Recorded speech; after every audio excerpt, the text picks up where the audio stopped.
గత ప్రభుత్వంలో చేసిన అభివృద్ధి, ప్రస్తుత ప్రభుత్వంలో చేసిన అభివృద్ధిపై దమ్ముంటే వైసీపీ నేతలు చర్చకు రావాలని తిరుపతి జనసేన నగర అధ్యక్షుడు రాజారెడ్డి సవాల్ చేశారు. తోపుడు బండ్లు, చిరు వ్యాపారుల వద్ద వసూలు చేసే వైసీపీ నేతలు కూటమి నేతలపై ఆరోపణలు చేయడం హాస్యాస్పదంగా ఉందన్నారు. గత 5 ఏళ్లలో వైసీపీ ప్రభుత్వం ఏం అభివృద్ధి చేసిందో, ఈ 18 నెలల్లో కూటమి ప్రభుత్వం ఏ మేరకు అభివృద్ధి చేసిందో ప్రజలందరికీ తెలుసని రాజారెడ్డి అన్నారు.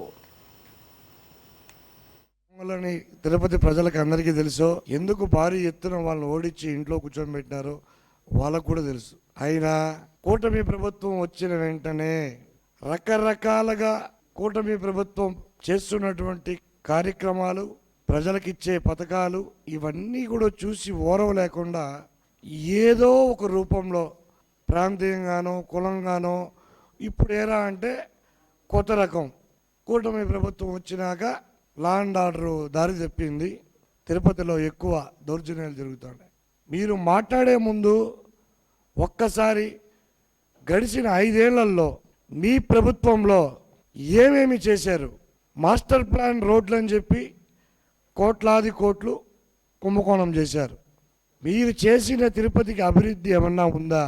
భూ కబ్జాలు, ప్రభుత్వ భూముల్ని కబ్జాలు, చెరువు భూముల్ని కబ్జాలు, ప్రతి ఒక్కటి మీరు చేసి ఎన్డీఏ కూటమి వచ్చి 18 నెలలు అవుతా ఉంటే ఎక్కడైనా సరే భూ కబ్జా కానీ రౌడీజం కానీ, రౌడీజం అంటే తోలు తీసి లోపల కూర్చోబెడుతున్నారు.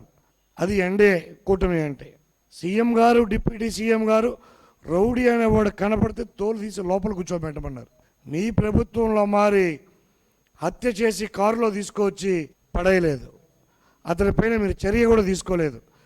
చిన్నపాటి ఏమి జరిగినా సరే ఎన్డీఏ ప్రభుత్వంలో తోలు తీసి లోపల కూర్చోబెడతారు. వాళ్ళు ఎంతటి వాళ్ళైనా సరే. శాంతి పద్ధతులు లేవా? చూసారా మీరు? మీకు ఎవరైనా చెప్పారా శాంతి పద్ధతులు లేవని? గడిచిన 18 నెలల్లో తిరుపతి ఎంత ప్రశాంతంగా ఉంది. రౌడీ అనేవాడు బయట రావాలంటే ఉచ్చ పోసుకుంటున్నాడు. భూ కబ్జాకి పోవాలంటే భయపడి సస్తాడారు. అది ఎన్డీఏ కూటమి పరిపాలన అంటే. జనసేన పార్టీ నాయకులు రౌడీలు అంటారా? మాట్లాడే ముందు మీకు ఏమైనా సిగ్గుందా? బుర్ర పనిచేస్తుందా? జనసేన పార్టీ నాయకులు అంటే సిద్ధాంతాలకి ఒక క్రమశిక్షణ కలిగిన నాయకులు. మీ ప్రభుత్వంలో మారి దొంగతనం చేసిన, మనిషిని చంపిన, ప్రభుత్వ భూములు కబ్జా చేసిన, చెరువు భూములు కబ్జా చేసిన వెనకేసుకొచ్చే రకం కాదు మా జనసేన పార్టీ. తప్పు చేస్తే ఎవరైనా తప్పే. నేను రెడీ. నేను మాట్లాడిన పెద్ద మనుషులకు చెప్తున్నా, మీరు ఎక్కడెక్కడ భూములు కబ్జా చేశారో, ఎక్కడెక్కడ ప్రభుత్వ భూములు తక్కువకు కొట్టేసి లీజు పేరును మోసం చేసి బిల్డింగులు కట్టుకున్నారో ఇవన్నీ నేను సాక్ష్యాధారాలతో పాటు చూపించడానికి నేను రెడీ. మీరు సిద్ధంగా ఉన్నారా? మీకు ఆ దమ్ము ధైర్యం ఉంటే రండి. ఇదే మీడియా సమక్షంలో కూర్చుందాం.